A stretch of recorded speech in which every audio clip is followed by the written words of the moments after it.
Good evening, everyone. For our final presentation, the studio developed a web-based interface as our implementation module. Evolved under the pedagogy by Kruti Shah and Sebastian Trujillo, the studio aims to surface the idea of infrastructure as a transitional set of strategies that would allow the reimagination of Indian urbanity. This semester, as a team of 11, we proposed the project Unblock. Unblock is a transit camp design proposal developed to conceptualize and understand the current conditions of transit camps of India. As urban designers, the project tries to develop a middle approach in the cycle of top-down and bottom-up strategies. The concept hopes to unblock the barriers in these situations by strategizing the use of urban devices and block clusters as a part of this larger system of transit camps. The project was developed in two teams, the Sahyog Lari and the Transit Kit team. Sahyog Lari is a lightweight urban device design proposal which aims to address and aid the residents with everyday issues. The second project, Transit Kit, proposes a set of parts that can be easily assembled and customized by the community according to their needs. To understand the on-ground reality of the issue, we did a set of case studies of transit camps of India, which Sonali can now take us through. So this page provides information about the existing transit camps. The map shows the location of 7 transit camps in India that are Delhi, Ahmedabad, Mumbai, Pune, Hyderabad, Chennai, and Karnataka.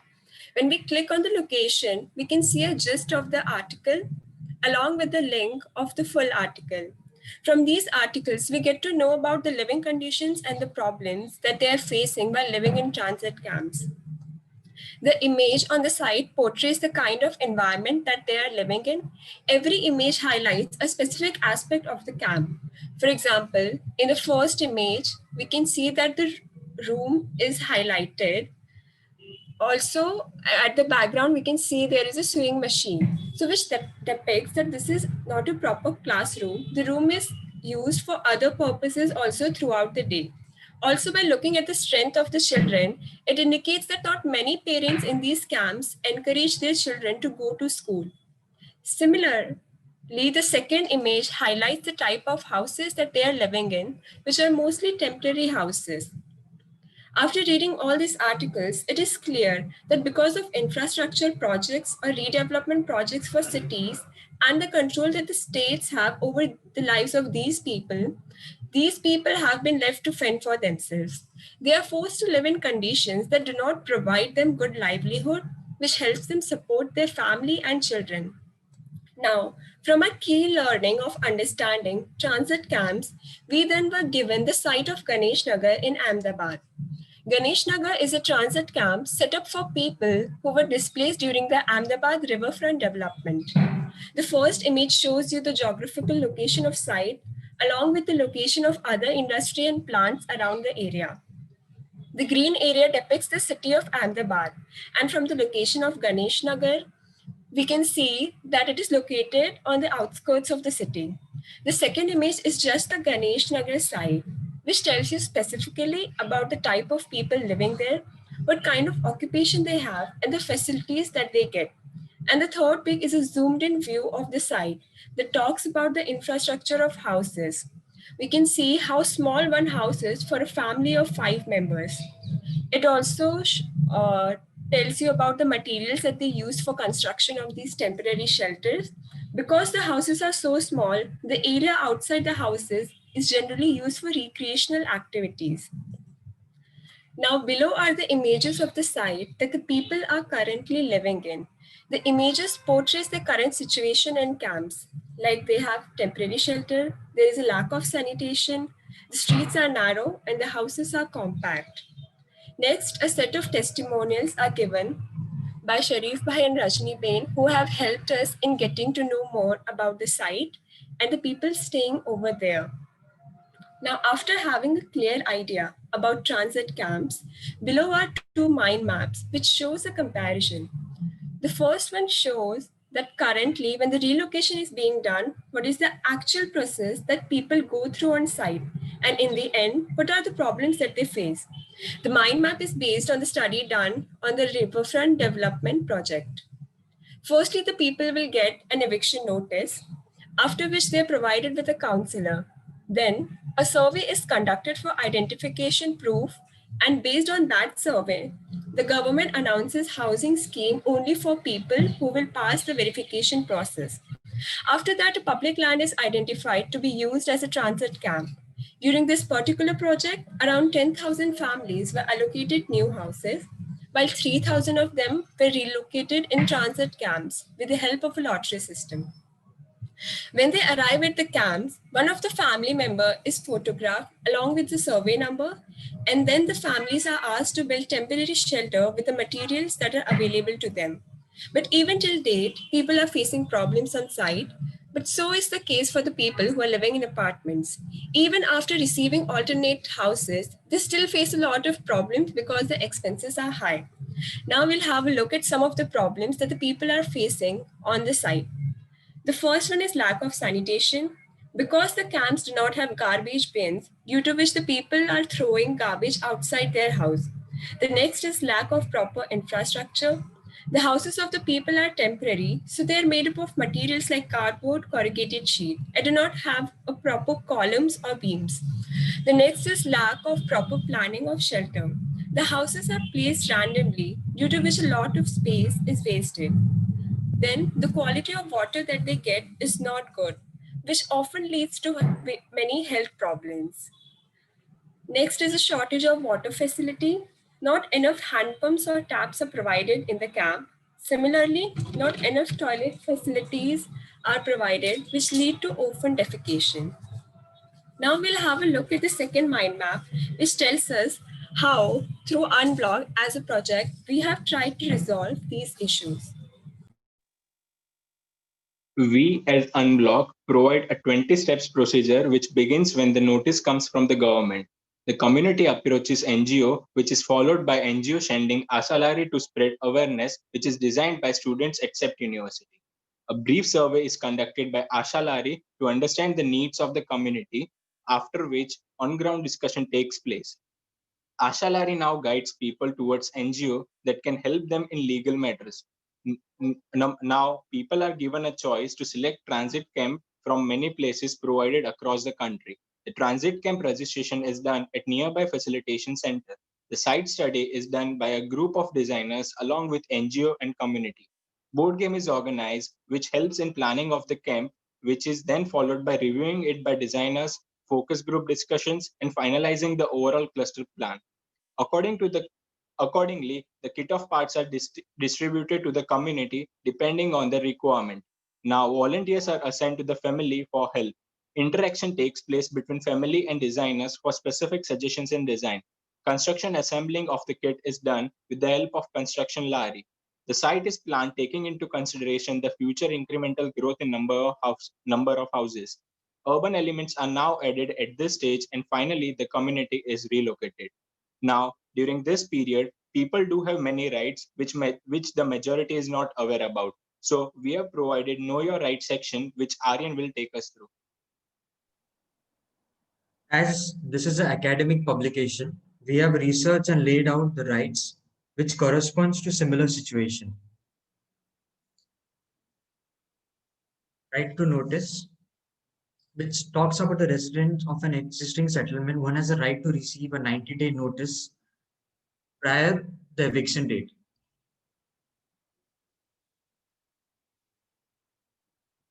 Right to shelter, every resident has the right to receive appropriate rehabilitation. If allocated temporary shelter, the living conditions should meet the basic requirements.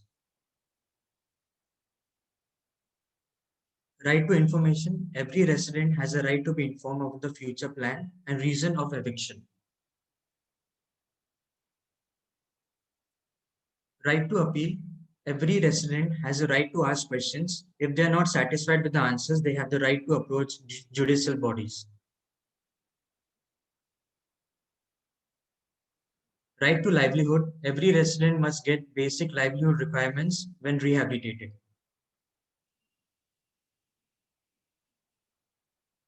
Right to eviction. The period of eviction should not be during extreme weather condition, board exams, and in the night.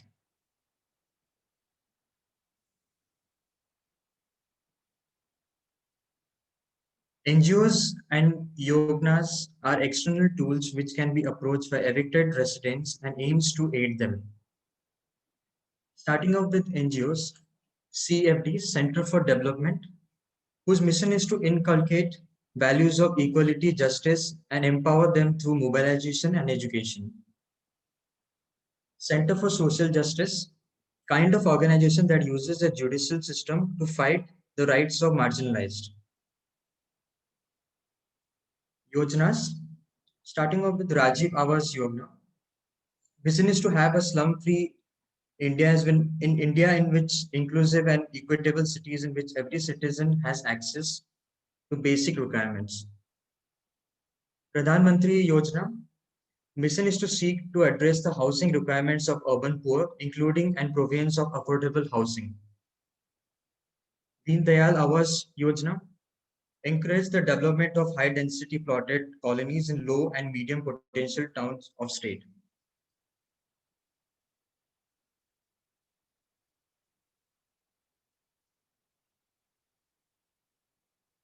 Now, Anushka will take us through some tools which we as urban designers can use in the process.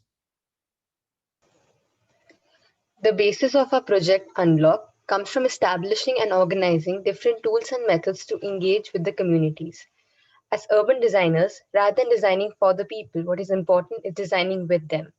Thus, community engagement is a way to ensure the members have access to valued social settings and activities and feel that they are to contribute and collaborate to develop functional capabilities.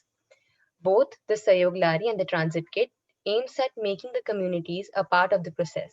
Thus, they work as a platform to initiate conversations of a much larger change and bring upliftment.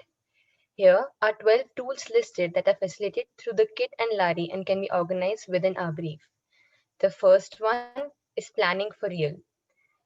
This is the concept on which our board game is based upon, in which the planning ownership is given to the communities. They design their own clusters and negotiate between these decisions. The second being public meetings. These provide opportunities to consult much larger crowds with the Lari directly functioning as a facilitator to hold such meetings. A moderator or speaker guides through the meeting while the community interacts through questions and discussions. The third being web-based engagement. This is something we are using even right now. The website, WhatsApp, Instagram work as online sharing platforms for not only the community to contact, but other firms as well to collaborate on larger projects directed towards upliftment. Other tools of engagement include the future search,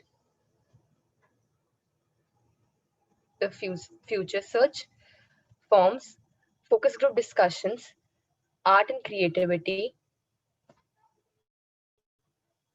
our own developed game board, community surveys, street stalls, workshops, and community mapping. All these aim at gathering communities together. From here, we move to explain the individual projects of Lari and Kit, starting with the Sayog Lari, which establishes a platform to organize the tools of engagement, which will further be elaborated by Mehul. A large percentage of the urban population in India live in self-made settlements. The people living there face a variety of issues, which may include the lack of public spaces, the lack of toilets, the lack of shops in the area where they live in, and also there might be an unavailability of resources to maintain their houses. To address these immediate problems, a Sayog Lari, which is a lightweight mobile infrastructure, is imagined, which could be customized to provide relief to the people until a permanent solution is made available. We came up with a list of possible ideas for the Sayog Lari to solve the problems of the people, which include a community engagement Lari, which is a platform where people can come together and discuss issues, a medical Lari, which provides access to remote medical support, a toilet lari, which addresses the problem of the lack of toilets in the area, a skill development lari, which focuses on building the skills of the people living there, and many more. These ideas were later evolved to produce three different laris, which were the Asha Lari, which is a community engagement lari. It creates safe and uplifting spaces that become part of the people's lives. The use of the element Khatla opens up the space for education, awareness programs, community meetings, celebrations, and festivals. The reading section in the Lari engages the community to be well aware of the happenings around and acts as a library for children. The second Lari is the Vikreta. It is a visionary project that aims to provide a livelihood to the people who have been displaced from their homes. It aids the idea of micro entrepreneurship. The idea is that of the lari is that of a vending lari, which is to be used for short hauls and carriage of multiple types of vending stalls. It is an upgraded version of the wheeled street cart, keeping the multi-purpose requirements into consideration. The third lari is the Almusayed, which is a construction lari or a portable workshop, which will help facilitate the building of the transit kits. This lari provides the people living there with tools, a workspace, and the power to use these tools. It also helps improve the skill set of the people living there so they can find more job opportunities. Out of these three laris, we took forward the Asha and the construction lari, and now Prachi will talk about these two in detail. The concept of Asha Lari. Asha Lari directs the need of community engagement by creating safe and raising up public spaces. It brings out the opportunities of various usages through the element of khatlas. The complementary elements like the radio, projector, blackboard, books, microphone, newspaper that accompanies the lari. The mere use of the khatlas open up the space for education, awareness programs, community meetings, celebration, gatherings, and library. The concept of construction lari. The construction lari is a portable workshop. In a transit camp, one of the main requirements around the camp while setting up the camp and after the tools and the space to work on the repairs. The tools like hammers, saws, nails are hung to the lari. The lari is transported around the camp for the essential tools. The walls of the lari open up into the tables, creating the workspace around. The lari can also be used as a skill development that would engage the youth of the community. Now let's look to the detailed designs, joineries, and the process of construction of the Asha Lari and the construction lari. Now Anushka will take us through the Mito. After the designs of Asha and construction lari were chosen for further development, both the concepts of the laris were merged into one single tapering structure in Module 2. Operational drawings were made to understand the technical parts and measurements of the elements. Both the laris will have the same base with additional bracings which will be welded upon them. The main frame is angled at 85 degrees inwards, tapering narrow on top to allow efficient distribution of weight and maximize the resources. Along the inner side of these members, U and H channels will be welded to which khatlas and tables will fit in. The roof is extended to allow shade to the rider as well.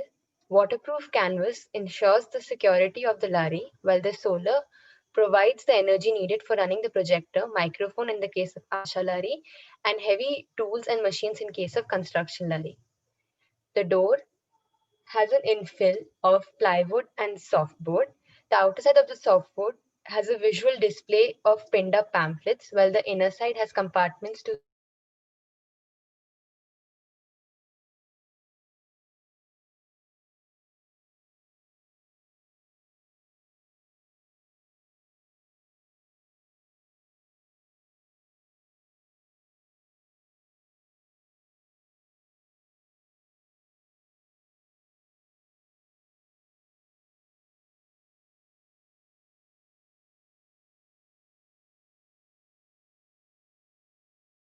The narrative of the entire process of relocation is shown through Lari Katha.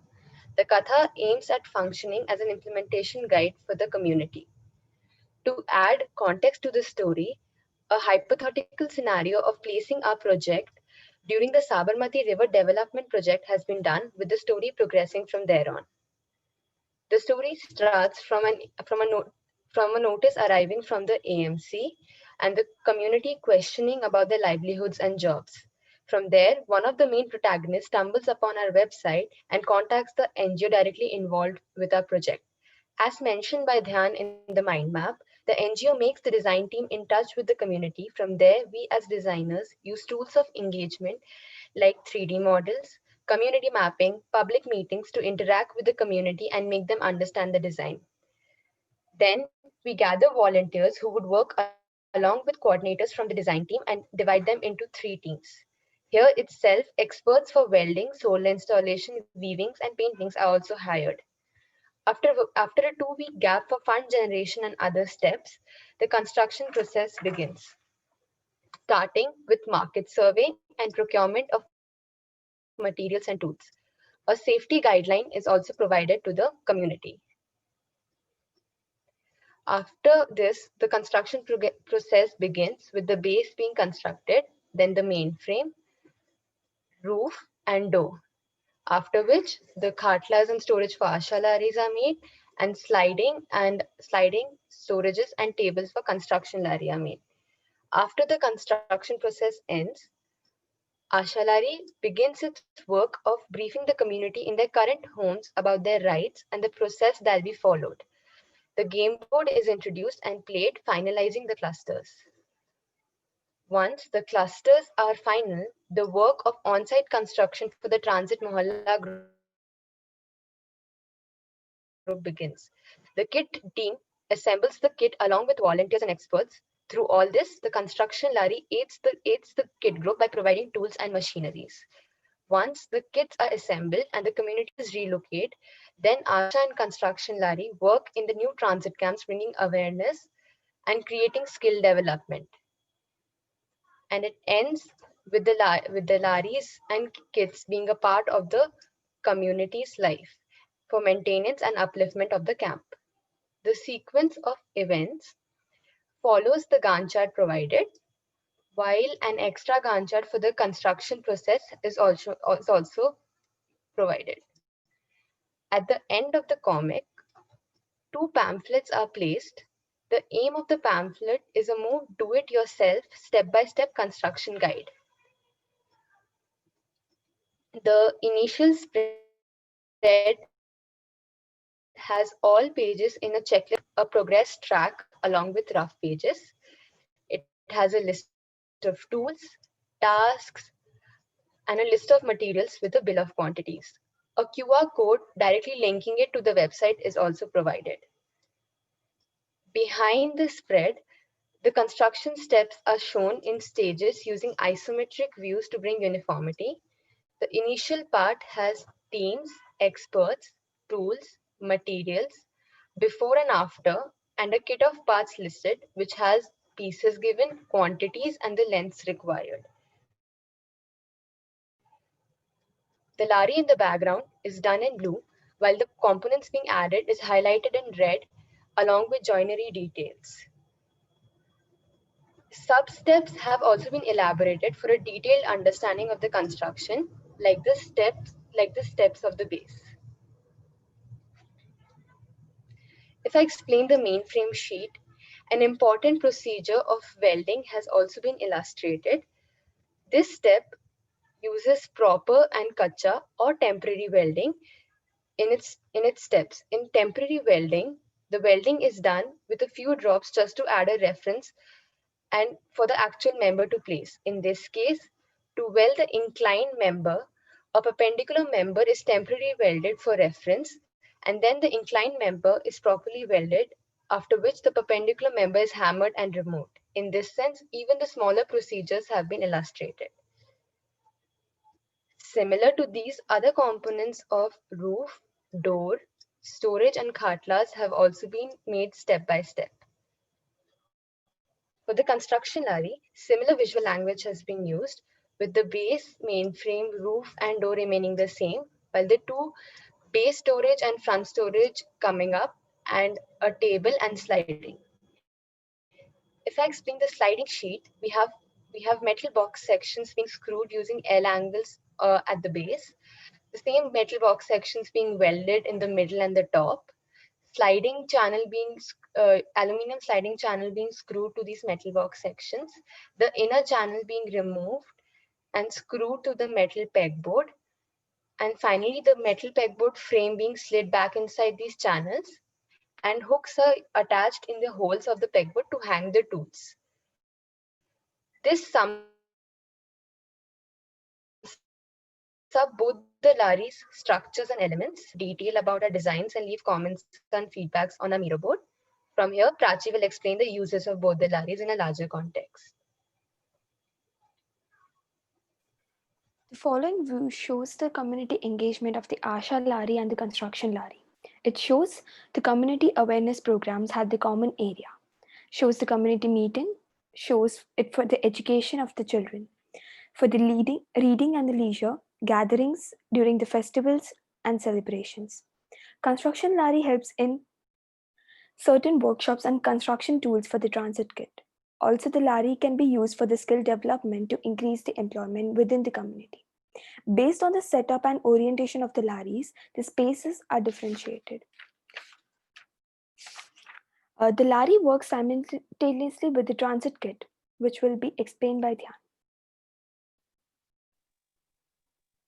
The kit is designed focusing on a modular system which can be rearranged as per the requirement of the family. It is designed in a way that can provide the best facilities possible in minimum amount of budget. The planning of the camp is done by participation of community through the board game named Block by Block. Urban elements are designed in a way that helps in creating better surroundings. Overall, this modular housing has come up after many different trials and errors, and also after the selection and trying of different designs, which helps in providing it flexibility and better living conditions for people at transit camp. We as Transit Mohalla have come up with 3 housing designs, which Aryan will brief you about. There were 3 projects introduced, starting off with Ashiana, the shelter. Based on modular system, it is composed of 5 modules. The key aspect of the design was to bring modularity, flexibility, user-friendly. Tetris Nagar talks about the durability and can be dismantled to other places and rebuilt. Udan, the design focuses on multifunctionality of spaces by use of various foldable furnitures and various architectural elements. Out of the 3, 2 projects was selected for further development by selecting the idea of housing units from Ashiana and the idea of cluster and urban elements from Tetris Nagar. To conceptualize the design, we as a team introduced game board named Block by Block, which will be further explained by Vidhi. Block by Block is a game board that is developed for getting a better understanding of the key concepts of the kit. It is a community engagement tool that not only involves the community in the design process, but also gives them the freedom to design their living spaces. Let's learn more about this through the guidebook on the Miro board. Around 4 to 20 people can play this game at the same time. There are 3 roles of people that will be here. First is of a moderator. Moderator is someone who moderates and controls the crowds, also gives them instructions to other players who design the clusters. The Ganesh Nagar site is divided into 22 smaller clusters, which are in the form of linear grids of 4 meter by 3 meter. The houses and the urban elements are placed on the 4 meter, whereas the road is of 3 meter. The clusters vary from minimum 4 lanes to maximum 10 lanes, and there are commercial shops on either sides of the main roads, which could be owned and run by the community. Let's set up the game. There will be 3 to 5 rounds per session, in which every player gets 1 turn per round to place 1 component on the board. Negotiation rounds will take place after every round.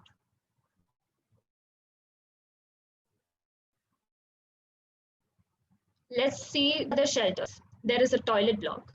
There's a 4 by 4 meter house which accommodates 2 to 3 people.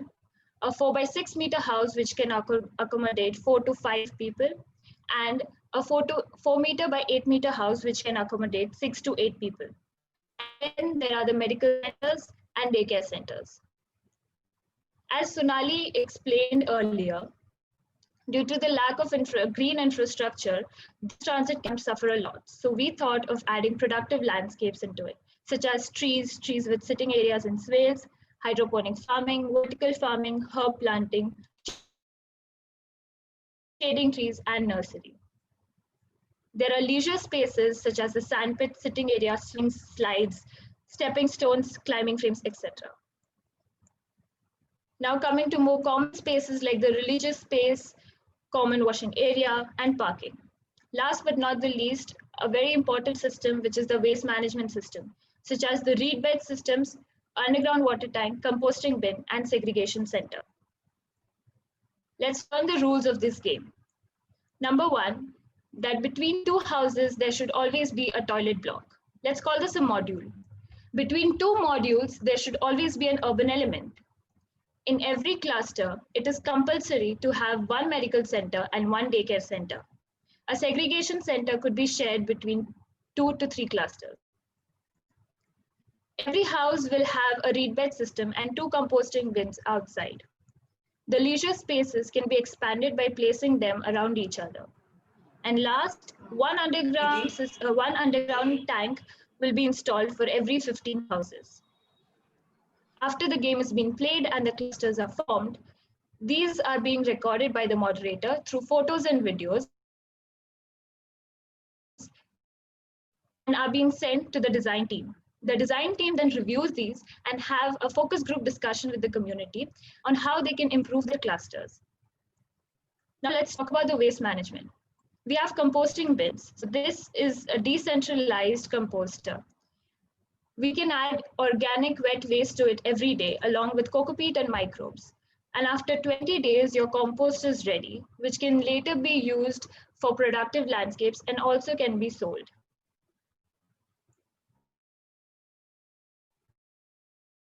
This shows how we can out from your bathroom and kitchen sinks, showers, washing machines, etc.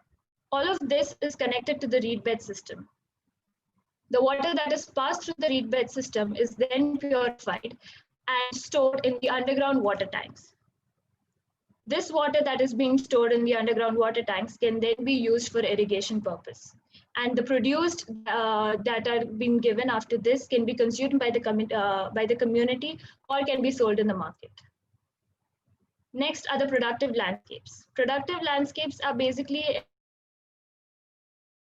an urban design concept for integrating food growing. First is tree with a sitting area. So as you can see, there is space in between over here, which is for swales. So swale does not only control stormwater and reduce pollutants, but it also helps you replenish underground water.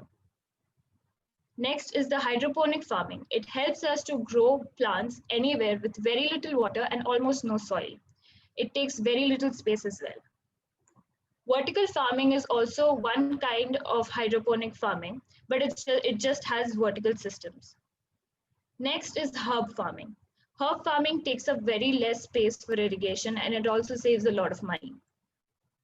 Last are the shading trees. They not only help in providing shade and improve the quality of the air, but it also helps you control the climate and also it is a great sitting space with friends and families. Here are 2 sample clusters that we have created to show the different permutations and combinations you can use to create a cluster. It also shows you the connection of each and every reed bed system to an underground water tank. This game was played online with our peers on Miro board, and these are the 2 clusters that we had come up with. Now that we have understood the overall idea behind the Transit Mohalla, let's look at a few more things in detail. Dhyan and Ayushi will now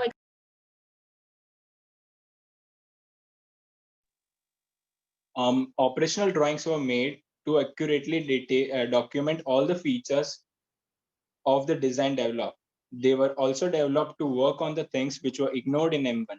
We developed and enhanced the design through the operation drawings At times, we faced issues to what foundation to go about and like what metal sections to choose, and many more design changes were made based on the development of the operational drawings. The materials were decided and made us change the design in other direction as well, such as looking at the standard materials available in the market. We stick at abide dimensions. At times, we added member or discarded on the basis of availability of locally available of material. The end goal of the operational drawing is so to convey all of what is required for a person to come or the community to build a modular structure of ours with a set of information given in the operational drawing with details and joineries on how to use the materials in hand. Let us look at any one of the operational drawing. The first drawing is the bucket foundation. As foundation is used in our project, we took this decision on basis of two things: its manufacturing and reuse. The bucket foundation can be made offsite and can be directly transported to the site where the construction is going on. This is used due to lightweight and it is easily transportable. It can be reused, like one can excavate the foundation and replace it if it is used temporarily. Now, similarly, the other working drawings were made of framework of the overall housing, then the roofing, infill, and other such joineries, window, door, stairs, and platform. Each and every element of the house, its working drawings were completely made. And along with that, we tried mock joineries, which helped us understanding it in detail, which Ayushi will take us through. The mockups helped us in understanding the joinery of the design in a much better way. We could understand how the attachment of each material will be with each other, what the precise size of nuts and bolts we will require, and how much load it can carry. Given other mockups made to understand the mentioned things, the mockups were made at a scale of 1:1. Coming to the construction manual. The construction manual intends to convey the steps involved in the making of the units of Transit Mohalla. It is divided in multiple stages for each task, beginning with foundation and last till every minute details of stairs and platform. The manual represents the method of making the whole modular unit or the transit house, whose parts will be provided in the kits. Construction manual is the guide that basically teaches the assembling of the unit. The design of the shelter is based on modular system. These modules can be rearranged as per the requirement of the person. The front facade has pivoting doors, which can be opened that helps in ventilation and also provides seamless indoor-outdoor transition. Modules can be taken as per the requirement of the family, and the size of the house varies as per needs.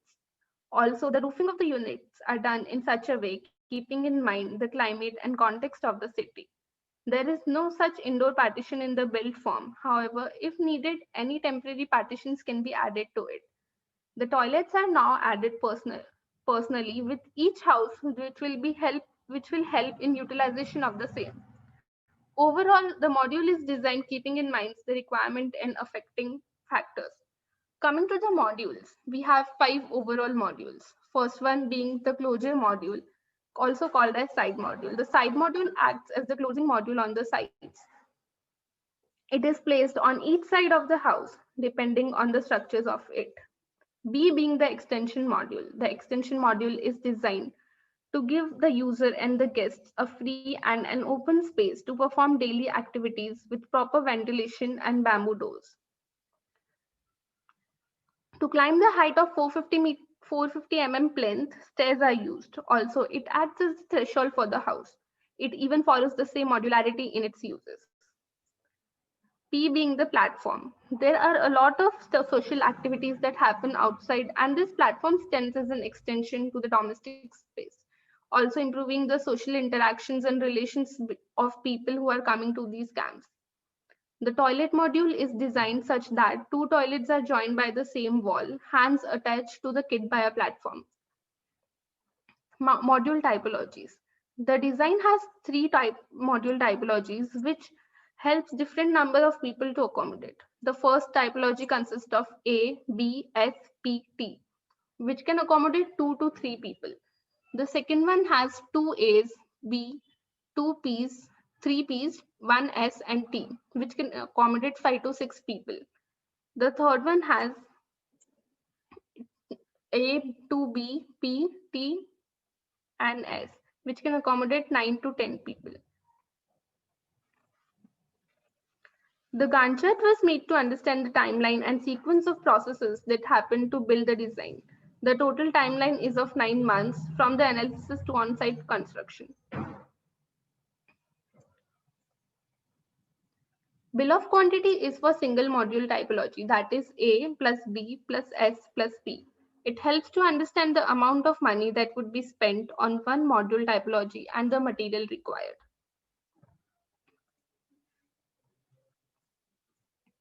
Coming to stage 1.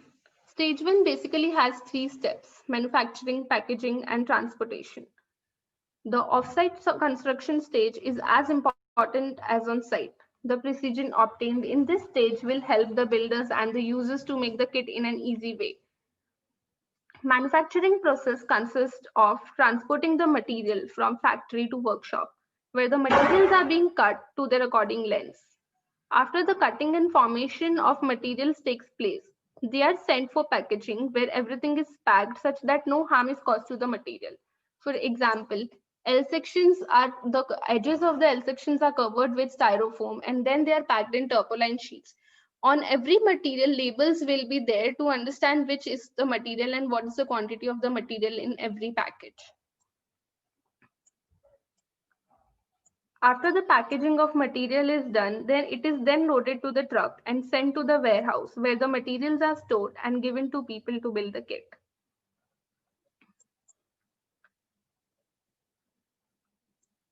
Stage 2 focuses on building the kit. Each step, process, junction detail with the environment is covered in stage 2 to enable the viewer to understand the construction of kit in a better way.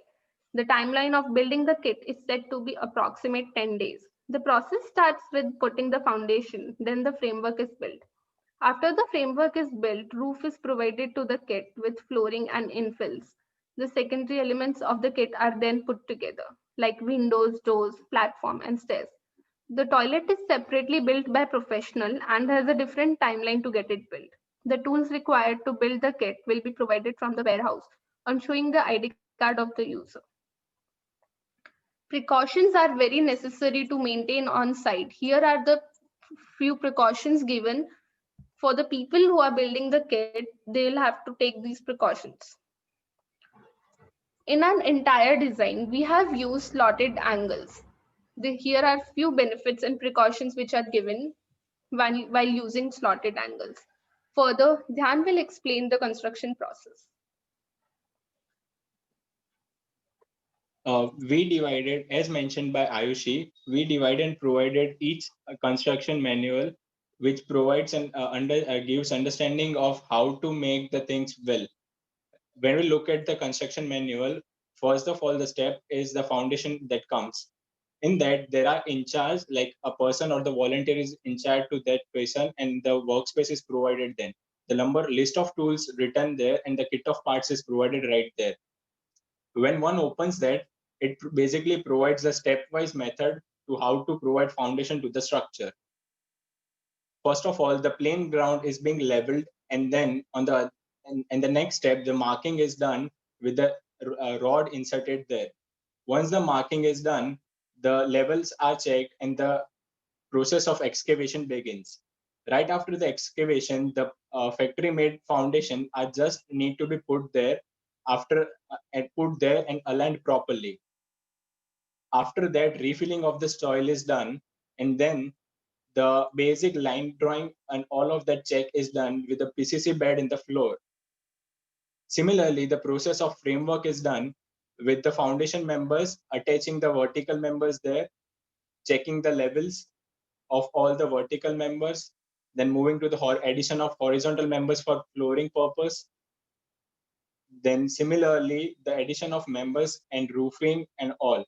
Overall, this construction manual is self-understanding module, which helps one to understand the process through the module itself. Now, we had some of the In Conversation series during the studio, which helped us in learning in detail, which Tista will take us through. So during the course of this semester, we had the opportunity to attend lectures by 7 practices from across the globe. All of them actively engaged in community participatory process of designing.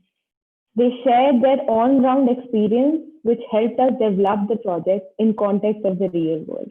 Practices like Social Design Collab and Urban Design Collective shared their experience with the Indian context in mind, which helped us stay in reality even in this online mode.